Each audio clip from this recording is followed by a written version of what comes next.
Welcome back to our channel. Good morning, good afternoon, good evening, your time. Thank you guys for your continued support. Please subscribe to our channel if you haven't. Turn on the bell for more video. Welcome our new members to the old ones. God bless you. If you're passing by, please join us as you're supporting us. May the Lord support you in everything you lay your hands. Amen. Guys, it's a very important video and a very important update you do not want to miss on Sunday Igboho. Please like, share, and subscribe with bell on. Please watch. Yoruba Nation agitator, Sunday Igboho, whose real name is actually Sunday Igboho, who is facing trial in Cotonou, Benin Republic. This entire interview is recorded. You can access it on our Facebook page. Like and share. You can comment. You can send in some questions and we'll take them in. Thank you very, very much for joining us this Wednesday afternoon. Barrister Olashuko. Also, let me start by asking, what's the update? What's the latest on Sunday Igboho's case in Benin Republic? I take it that you already know the background. You have some information about what has been happening since he was arrested at the airport at the instance of the Nigerian government, who planted that information through the Interpol. That he should be accosted anywhere they find him. So that triggered off a lot of things. The man will have been in Germany now, and all this hulabalu wouldn't have happened if not because of the action of the Federal Republic of Nigeria, of the government of the Federal Republic of Nigeria. And I really don't know the basis because there was no legal basis for the Interpol to have accepted to give out such alert about Mr. Chief Sunday Igboho. The law is very clear in Nigeria that before you can declare anybody wanted, you need a court order to declare anybody wanted in Nigeria. The Chief Sunday Igboho has never been declared wanted by any court order in Nigeria. So the DSS or the government of Nigeria really has no legal basis, legal power to have transmitted his name through the Interpol to governments worldwide that he should be accosted and arrested. It was illegal. It was wrong. And especially since there is no charge against Sunday Igboho in any court in Nigeria. He has never been charged for any offense in any court in Nigeria. In fact, part of what the investigation has shown is that he has no criminal record anywhere in Nigeria. So how come suddenly you now decide to put him out there that he should be arrested and prevented from moving just because they wanted to try and justify the illegality of the invasion, of the raid of his residence in Ibadan? They use the word raid, and that raid has its own meaning, legal meaning. It means an attack. It means an attack. It is not a search. What the law permits law enforcement to do is to conduct search. And before you can do that, you need a search warrant issued by a court. They did that. So everything that happened in Sunday's house was illegal, grossly illegal. And that was a threat to his fundamental right to life. And anybody faced with such a situation is entitled to take necessary steps to protect his life. And he has chosen to flee the country for the preservation of his life. And international law permits him to do that. Whether legally or illegally, you have the right to preserve your life first. So even if you enter any country illegally, that semi-illegality in quote now is legalized by the international refugee law. That anybody who is fearful for his life has the right to go out of any country anyhow, enter another country anyhow, and apply for asylum. Even if you have a fake passport, the moment you get to the other country, you apply for asylum and you surrender to them, this is why I did this, and they investigate it, you have not committed any crime. In addition to that, this is ECOWAS. Benin Republic is part of the ECOWAS. Any citizen of any ECOWAS country can enter another country without visa. You know that. And most importantly, Yorubas are in Republic of Benin. You understand? So me as a Yoruba man, I have the right to enter Cotonou and stay with my people there. Any Yoruba man, I can stay with them there. You know, just like anybody in the Fulani people also go to Niger without anybody querying them.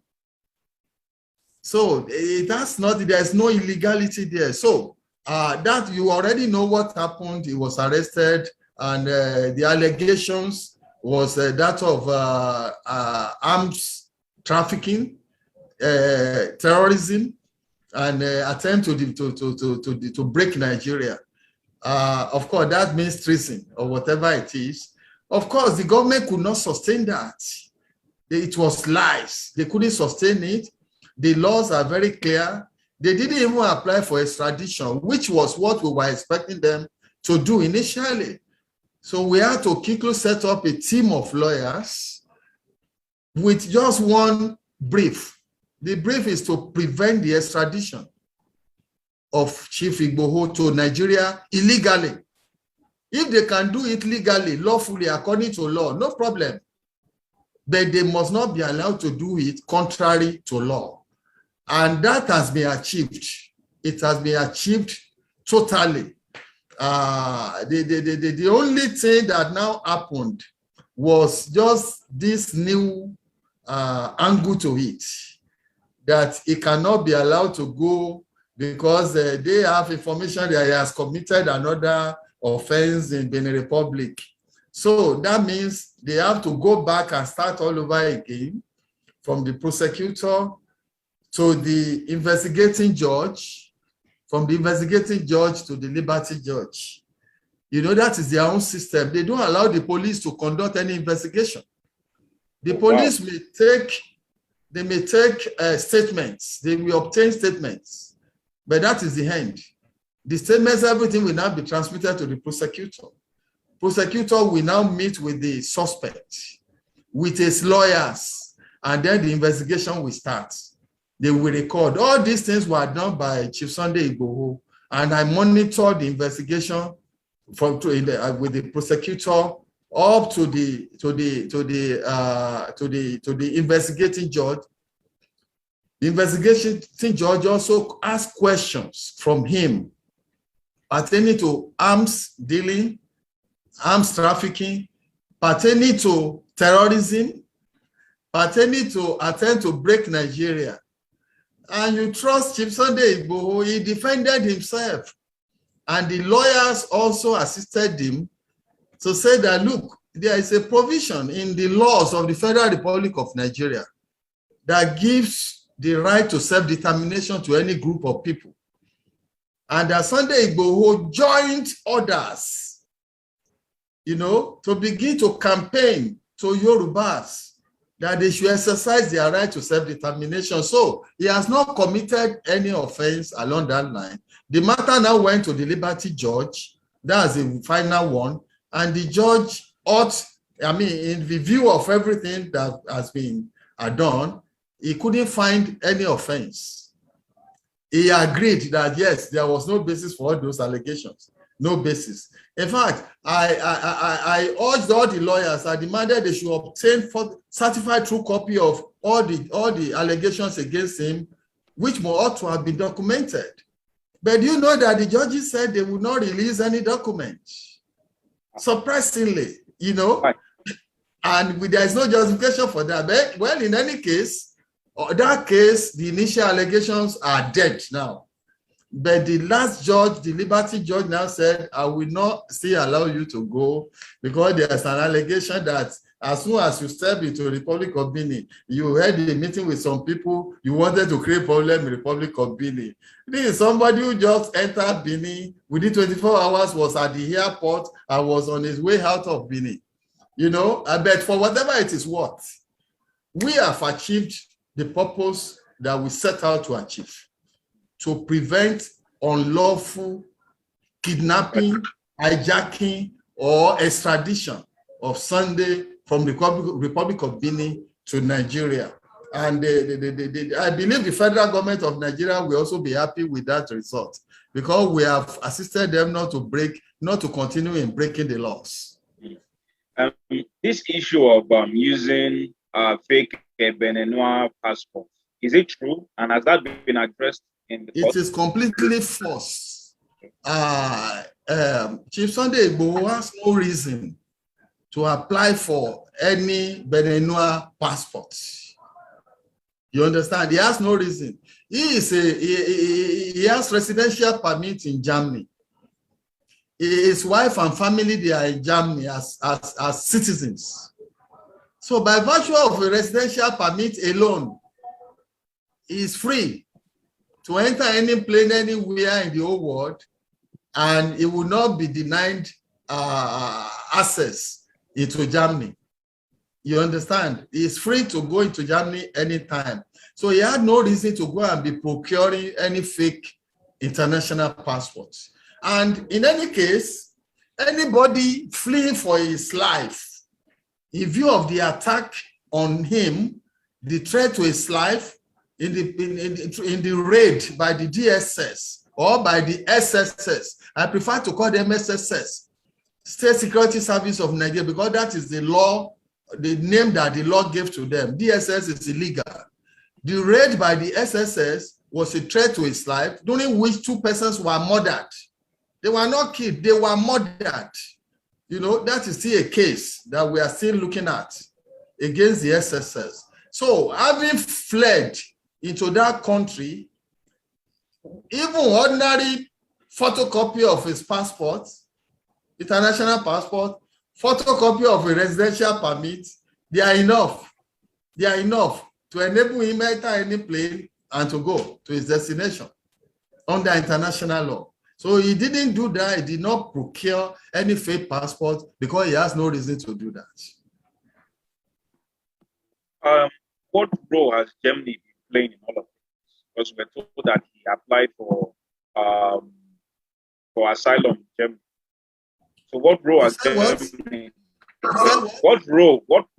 What role has Germany been playing in this? Germany. But we were told that he applied for asylum in Germany. So what role has Germany been playing in this entire episode? The arrest, the attempted extradition, the court case, and all that. What role has who played? Who? Germany. Yes. No, Germany, they are not objecting to his coming to Germany. They are not objecting. You know, don't forget he was arrested alongside his wife. His wife was also arrested with him, and his wife is a citizen of Germany. So, of course, Germany will rise up anytime to protect the rights of their citizens. Though they may not have equal rights. You know, the right of a full citizen will be higher than that of a resident. You know, but the fact that he is the husband to a citizen has conferred on him some level of rights, which entitles him to some measure of protection by the German authority. So he doesn't even need to apply for asylum in Germany because he is already a resident. You understand? So Germany really has no objection. They have not objected to his coming to Germany, and they have not said, they have not denied that he's a resident of Germany. So there is no problem with Germany at all on this. We read in a newspaper on Monday actually, that the Nigerian government has written to the government of Benin Republic, making certain demands, which is that the repatriation of Sunday Igboho is non-negotiable, that Nigerian government will not accept anything short of extradition. and that Nigeria government is even willing to impose sanctions on Benin Republic if Sunday Igboho is not brought back. Are you aware of this? And what have you even put in place to checkmate this development? Well, I'm hearing it for the first time. I'm hearing it for the first time. I cannot pin into any government functionary. But assuming that it came from the federal government of Nigeria, I would say that they are entitled to embark on any course of action they feel is open to them. You know, our own insistence is that they should do everything according to law. Is there a law that says they should impose sanction on Benin Republic for refusing to hand over this victim? There is no law that says that. And if they want to go into international diplomacy is governed by law. You understand? And if they want to use corruption, that would be a violation of international law. Anybody fleeing for his life is protected under international law. And the fact that he has even applied for asylum, you know, makes him untouchable. The Republic of Benin will not, you know, when it comes to rating of countries in the hierarchy of their compliance with the rule of law, I want to tell you that Francophone countries, they perform better than Anglophone countries. So if you compare the rule of law, compliance with the rule of law in Republic of Benin to Nigeria, Republic of Benin, they have better record than Nigeria. You know, it is an ongoing work. We have been advising the government of Nigeria to be law-abiding, to do all that. But, you know, it depends on who are those in charge of government. So if they feel that they want to twist the Republic of Benin to produce contrary to law, illegally, it has implications on the government of the Republic of Benin too. It is not lost on them. They know the implications. They cannot afford to offend the international community at the expense of Nigeria, just because Nigeria wants them to do that. They cannot. And in any case, don't forget, they are just neighbor to Nigeria. They have better relationship with France and other Francophone countries than they have with Nigeria. So they cannot afford to offend the international community. France is a superpower. Nigeria is not. You understand? So they cannot afford to allow that to happen. I believe they are wiser than that. Otumba Gani Adams said yesterday that he had named rallies from monarchs in Benin Republic to support Sunday Igboho. Yes. And everything. Can you just give us a sense of what is happening there? These monarchs, do they actually know Sunday Igboho that well? And why would they be willing to support him? Yes, I must say something. You see, there is a reason why Yorubas are asking for self-determination, to exercise that right. That right has always been there. Don't forget. Even though the Nigerian Constitution, Section 2, says Nigeria is one indissoluble, indivisible country. You know, that's something written on paper by some military dictators without the consent of the Nigerian people. That's Section 2 of the Constitution. When you now place it side by side with Article 20 of the African Charter of Human and People's Rights, you discover that that right it prevails over Article 2 of the Nigerian Constitution. You know, and the Nigerian government, they have enacted, and we call it domestication. They have domesticated that African Charter. It's now part of our law in Nigeria. So the agitation for self-determination is legal. It's not unlawful. It's not an offense.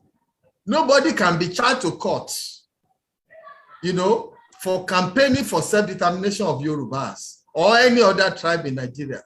If you charge anybody to court, then you must show that the person has committed an offense. You know, but if somebody is just campaigning, say, let's campaign, Yorubas, we want to determine our own fate, politically, economically, and so on, under Article 20 of African Charter on Human and People's Rights. It's not an offense, it's not a crime. You understand? So, and don't forget that Yorubas, we have our people, not only in Nigeria. It's a pity that the bulk of Yoruba land falls within the geographical expression called Nigeria. Nigeria is a country. It's not a nation. You know, it's a country of nations. Every nationality, they know themselves in Nigeria. That is why the Fulanis, they have their kinsmen in Niger, and they relate with them as part of their nations.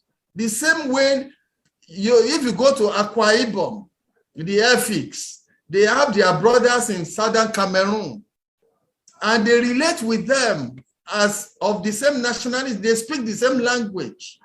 So these are natural nations. The same thing the Yorubas have their kinsmen in Republic of Benin, they have their kinsmen in Togo, they have their kinsmen in Ghana. So any Yoruba, even go to Cuba, go to Brazil, you will find Yorubas there. So Yoruba has international status, a nation with presence in several countries. So when you hear that monarchs, kings, chiefs, traditional rulers, a Republic of Benin rose up in defense of Sunday Igboho, it's the same way they will rise up in your defense if you are in the same situation that Sunday Igboho find himself.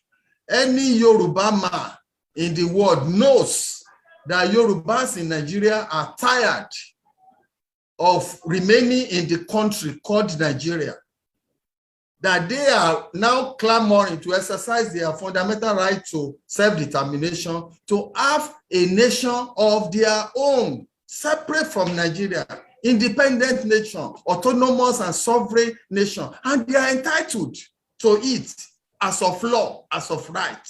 You understand? So Yorubas in Republic of Benin, they are aware of this, and they are in support of this agitation.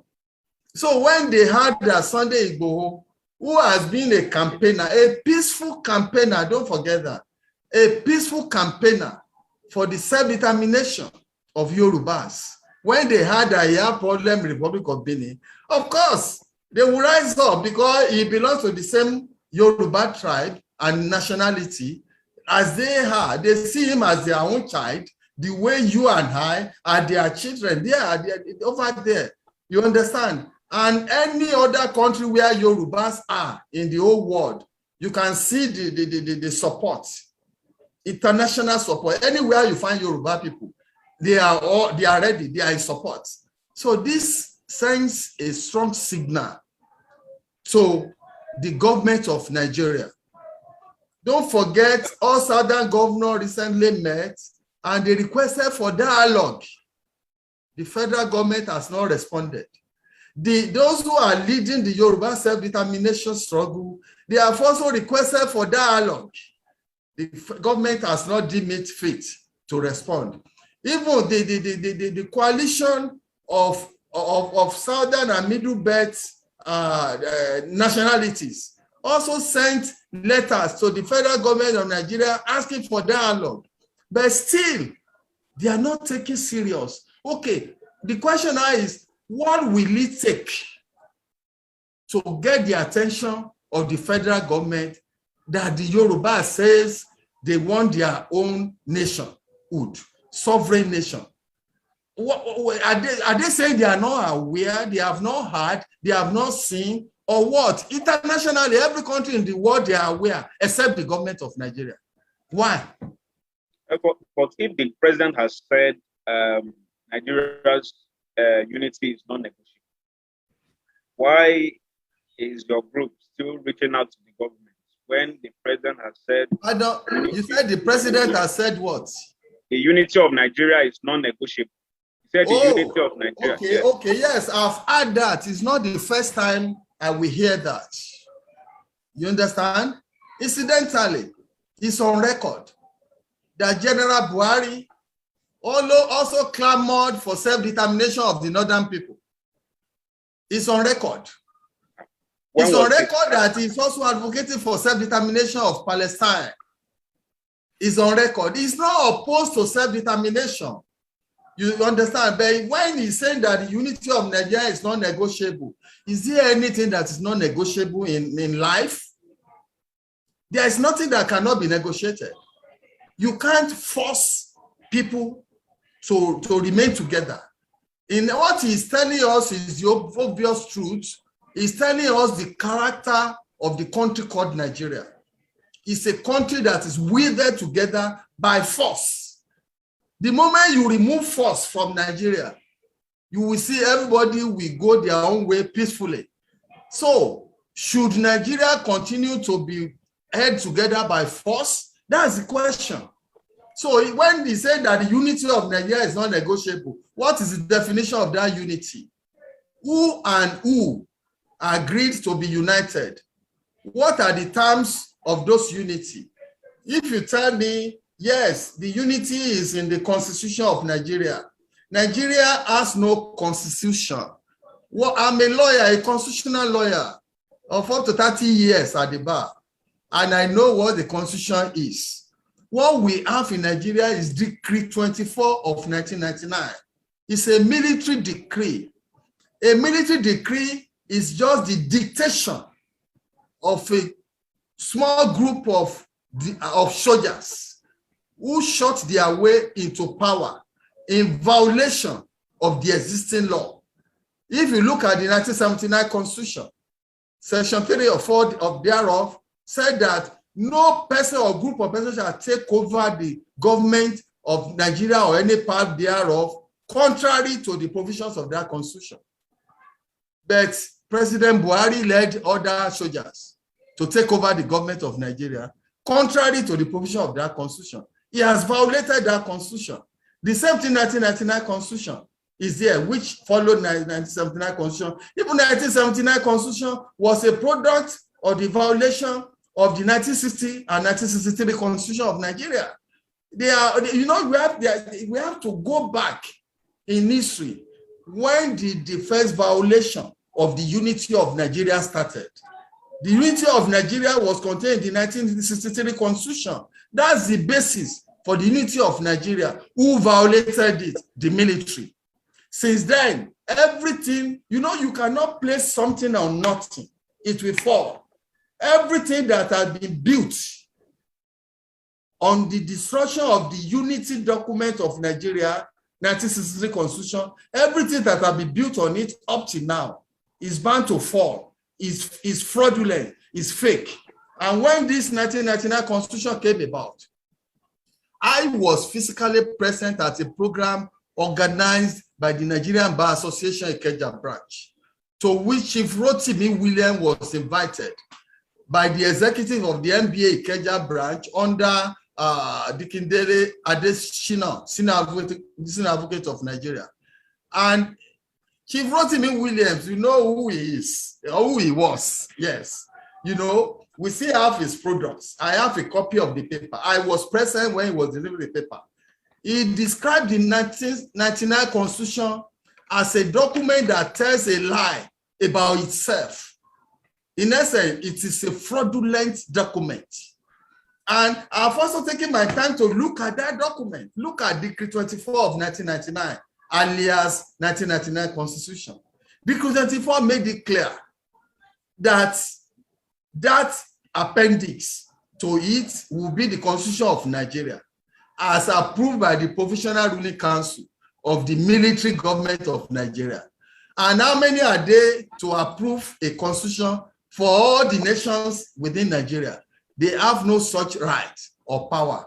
Then there is a section in that decree that says anytime you want to refer to this decree, don't refer to it as a decree. just refer to it as Constitution of Nigeria 1999. And anytime the printers want to print the Constitution, they should omit the decree part of it so as to conceal the true character of that document.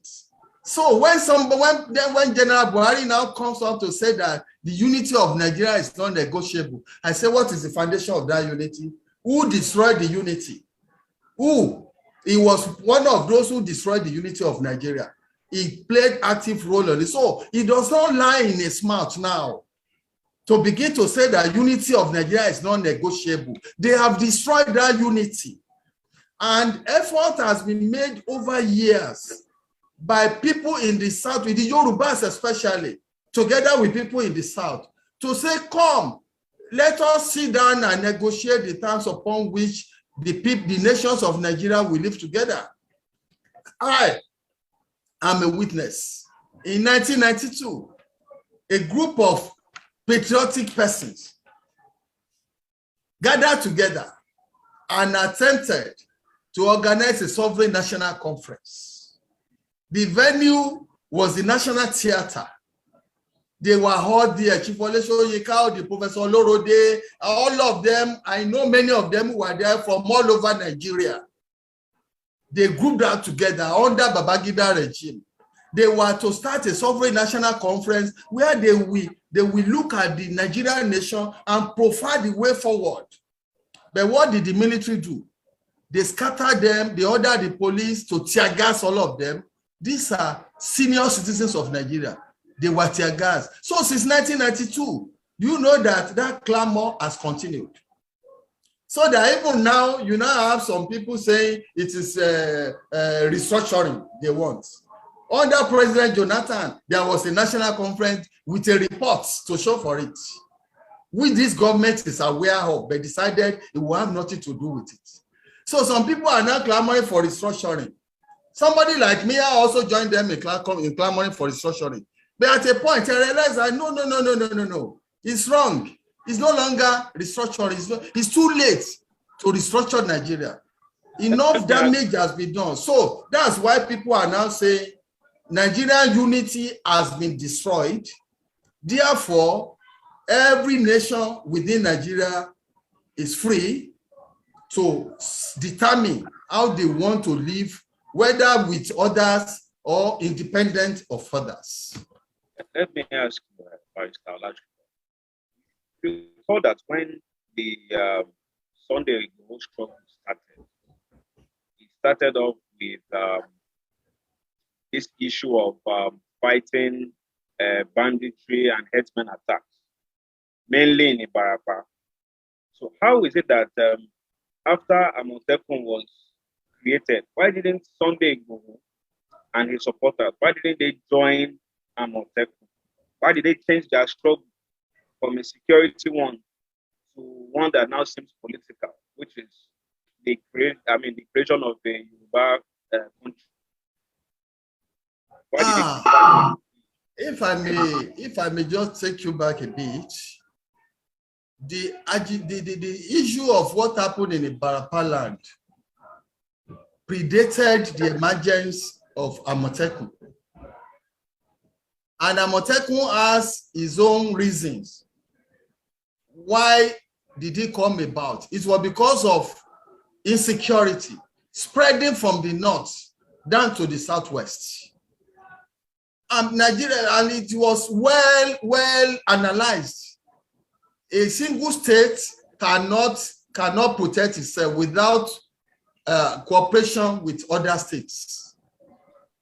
Don't forget that the clamor for the establishment of a central security organization called Amọ̀Tẹ́kùn was by the Nigerian people who were victims of kidnapping, of raping, victims of murder, of killings, victims of economic destruction of their farms and so on, by Fulani people masquerading as others, but who are terrorists.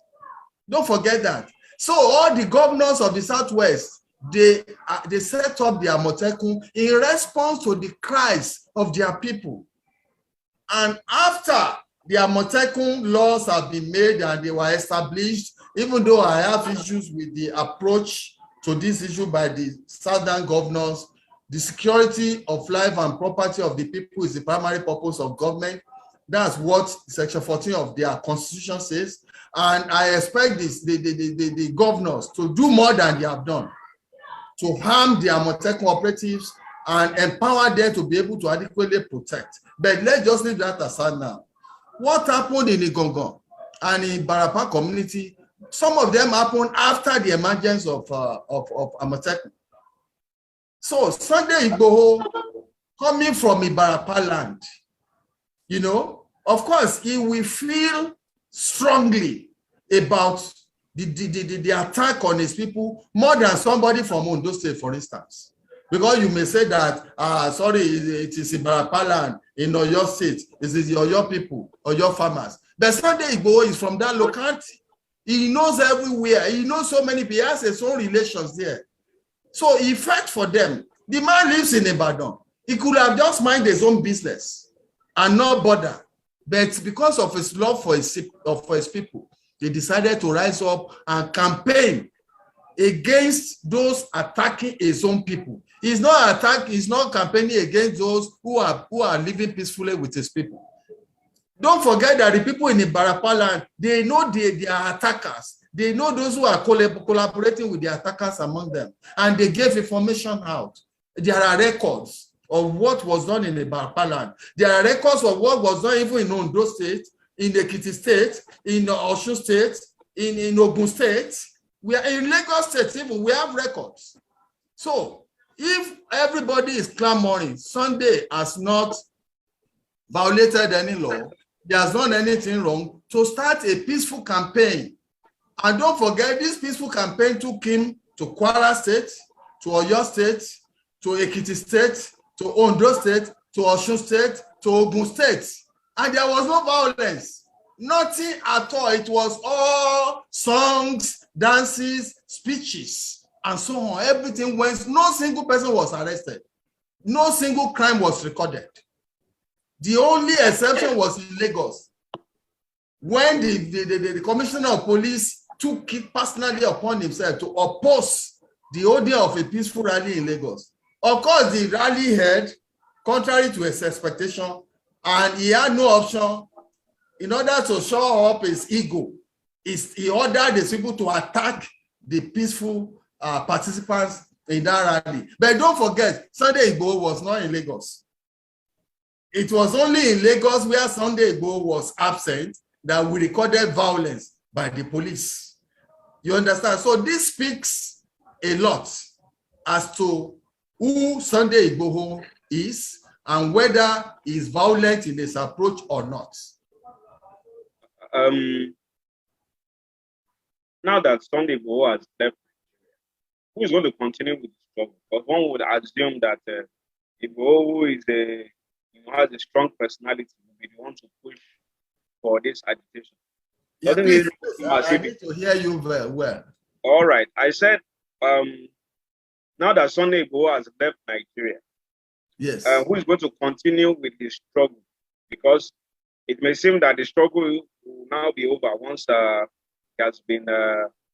once he leaves the country. I mean, he's already left, and his house was raided. A lot of his people were arrested. So what then happens? Does it now mean that the struggle is over? Or is it not jumping ship? It's not abandoning his people? You see, what I will say about that, with what I know personally, I know that the agitation for self-determination for Yoruba people in Nigeria has been on for about 30 years. And I know so many organizations, self-determination groups within Nigeria who has been clamoring for this independence of the Yoruba nation from Nigeria. So Sunday Igboho did not start something new. He met some people on ground doing the same thing. You understand? He only added his own voice to a struggle that has been going on even before he became known with it. He had his own business he was doing before. But he got to a point that his conscience pricked him, and he was able to open his eyes and his mind to now realize that, the Yorubas are being turned to slaves in Nigeria. So he joined the campaign, the peaceful campaign for self-determination in Nigeria. So, but because of the attack on him by the state, unlawful attack on him, which threatened his life, it was God that saved him. They went there to kill him. I think everybody has agreed. They didn't go there to arrest him. They have never invited him. They have never, even up till now, they have not charged him of committing any offense because he has not committed any. Now, having left Nigeria, you think he jumped ship? He didn't jump ship. Because even in Republic of Benin, where he is now, there are Yorubas there clamoring together with their kinsmen in Nigeria for an independent Yoruba nation. Not only that, go to the entire Europe, go to the UK, go to America, go to Australia, go to Asia, all the continents of the world, including the rest of Africa. Yorubas are all over, united in their clamor for an independent Yoruba nation. It's because they are convinced. They know that they are entitled to have a country, a nation, a sovereign nation of their own. It's because they are identified with it. It's because they know that there is no future for them in Nigeria. It's because they are tired of Nigeria. It's because they know that there is no unity in Nigeria again. It's because they now question. You know, the day you begin to question whether you are truly a Nigerian or not, you know, then a new realization has come. So it's not about Sunday Igboho jumping ship. Any country he goes to in the entire world, he will meet Yorubas there already agitating for the same thing. So he's not the founder, he's not the first campaigner, he's not the only one doing it presently, and it won't be the last one. There are many more campaigners within Nigeria and outside Nigeria who are even doing more than Sunday Igboho. And what the current travel of Sunday Igboho is a tonic. You know, it's like a vaccine now that has energized many more people. You'll be shocked if I tell you that while coordinating the legal affairs of this self-determination, starting with those who were arrested in Ojota for their peaceful rally, I have received enormous calls and support. The entire Yorubas have risen up from far and wide. People you never hear their voice, people who has never said anything about it, they saw it as a slap. They are now convinced what the federal government has done in clamping down through the police on the peaceful rally in Ojota actually galvanized the interests of people who were not really interested before. Now the travel of Sunday Igboho has also mobilized even much more people than we had before. People are now interested. People are now saying, no, we want out of Nigeria. We want a sovereign Yoruba nation. And they are entitled to clamor for that under the law. It's not illegal. You understand? Yes. So if the government is responding the way it is responding, I think that is the limit of the knowledge of the government. Okay. By Mr. Olashupo, some days ago, Lagos State Governor, Mr. Babajide Sanwo-Olu, he said that there are some underground moves that they were making for Igboho. I want to find out whether this claim by the governor is true. Are they in any way assisted, or what role is the governor of Lagos State playing? Yes, maybe I should commend him for even saying something. You know, many of these governors, they really don't know the value or the strength of the position they hold, the political office they hold presently. They hold this office in trust for the people of their state. And when the people of your state are clamoring for a sovereign nation, sovereign Yoruba nation, and you still pretend as if you didn't hear, as if you didn't know. You know, of course, some of them are now trying to say that, yes, we have had our people. You know, when the people clamor for security outfits, Amotekun, they listen, they have no option. The same people are now saying, look, we want out of Nigeria. And a governor who decides to deafen his ears to the clamor of his people, we have himself to blame later. But some of these governors are now listening to the people. I can tell you the Lagos state government has not openly come out to assist anybody. They are to assist Sunday Igboho or to assist all those who are detained or whatever. They have not done that. They have their own fears. You know, they are also in bondage. They are in bondage in Nigeria. They are not in control of the states they preside over. They cannot give an order to the commissioner of police and he will obey. There is a provision in the Nigerian constitution that if the governor of the state gives an order to the commissioner of police, the commissioner of police has a right not to obey that order, but to refer the order to the inspector general of police in Abuja, who will now order him whether to obey the governor's order or not. Is there a state? But they brandish the governors as the security chief of their own country. But we know that is all lies. It's part of the fraud that we have. So I really pity him. I pity other governors. They are in chains. I hope one day their eyes will also be clear. They will free themselves. We have a few minutes more, so I'll just quickly put in a few questions. Yes. It's believed that APC, the Southwest is being favored. It's one of the regions that's being favored to succeed President Muhammadu Buhari in 2023, that the Southwest will produce the next president. Don't you think that this struggle here and there could affect the chances of the Southwest if the North says that, oh, we cannot trust Nigeria, we cannot trust the Southwest with to handle Nigeria, to keep Nigeria united, and then the North will just continue to rule Nigeria? Don't you think that this struggle can affect the Southwest chances?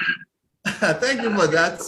You see, I'm happy you mentioned this. So if the North says they cannot trust the Southwest because they are clamoring for self-determination, therefore they will not dash them the presidency, or they will not support their clamor, their quest, or anybody in Southwest for the presidency of Nigeria as a country. The same way and manner, they have not trusted the Southeasterners. The same way and manner, they have not deemed it necessary to support anybody from the Southeast to become the president of Nigeria. Look, the era where you deceive the people is gone. Yorubas can no longer be deceived. Yorubas, we are enlightened, we are civilized. And there is this thing, one of the philosophies of Yoruba, I will say it in Yoruba, Ogbon ju agbára lọ. I call it Yoruba 101, Ogbon ju agbára lọ. So if a part of Nigeria believes they hold all the aces because they control all the armed forces of Nigeria, they occupy all the strategic ministries in Nigeria. In fact, they hold all the powers of government, the powers of coercion, even economy power and so on in Nigeria. Therefore, they must be the one to dash or to dictate or to determine who becomes from where the president of Nigeria will come or not.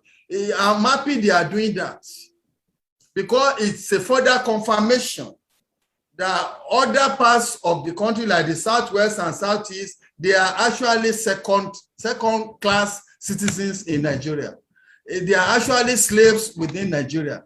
So that if it is now somebody who will determine who will become the president, then there is really no democracy in Nigeria. And if you look at the law, the constitution, the electoral law, and no other relevant laws that governs the Nigerian democracy, everything is rigged statutorily, lawfully rigged against the Southwest, against the Yorubas, and against the Southeastern, and against the South-South.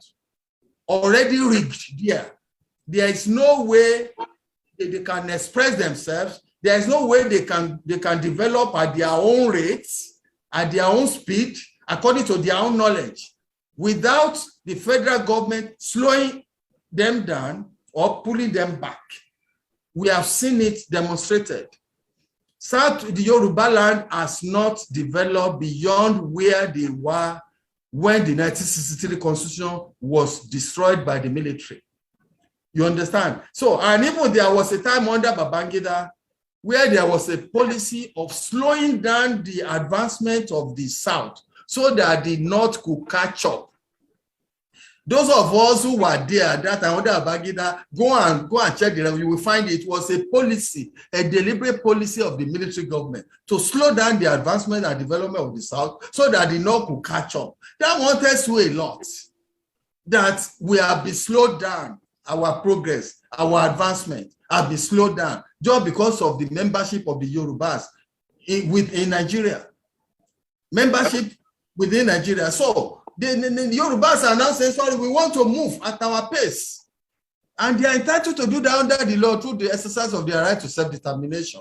You understand? So the APC is just a party registered pursuant to the 1999 Constitution, which I've told you is a fraudulent document, which does not have the consent of the people, of the Yoruba people on it. Every other party will register pursuant to it. So if the politicians feel that they want to continue with their game, they have the right to continue to contest. Anybody in Yoruba land can contest. Nobody is saying that.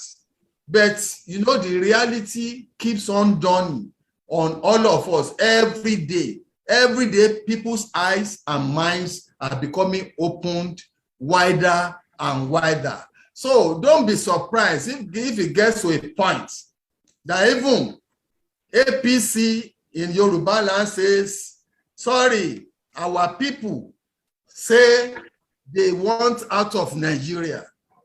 It's coming there because many members of APC are in the self-determination rights campaign. They are there. You understand? So just let's watch what that's 2 years away. Let me ask this final question. Let me ask the final question because of time. Yes. The agitators in Lagos State, have they all been released now? And the ones that were arrested in Sunday Igboho's house, how far with their own case?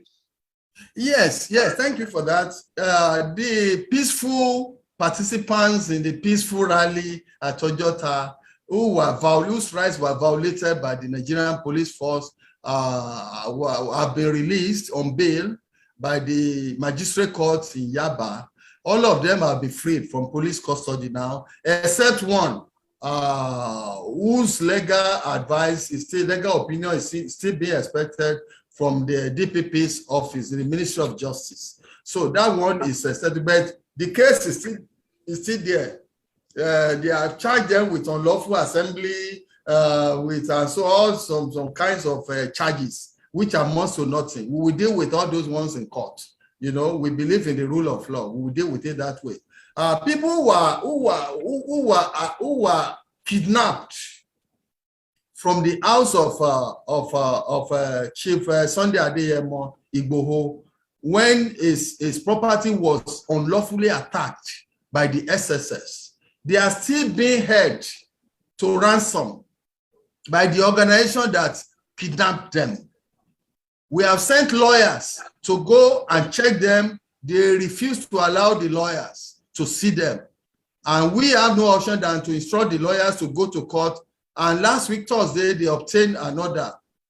Friday, they obtained an order directing or mandating that they must be produced in court on Thursday this week. So we are waiting. We have opened a window for the SSS to prove whether they are a law-abiding organization, agency of the federal government or not. It's an opportunity for them. Because what they did in attacking Sunday Igboho's house has really smeared their image worldwide, even among the community of security agencies worldwide.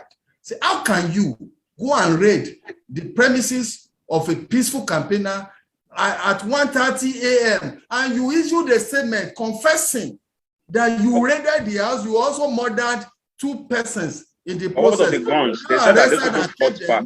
What of the guns that were recovered from them?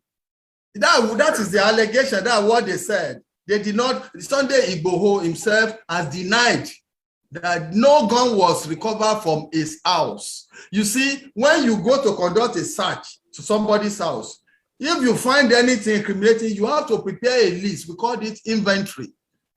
And the owner of the house must sign it that this thing was recovered from my house. I challenge the SSS. Where is the list? They should produce a list signed by the owner of the property that those things were removed from his premises. You won't find anything.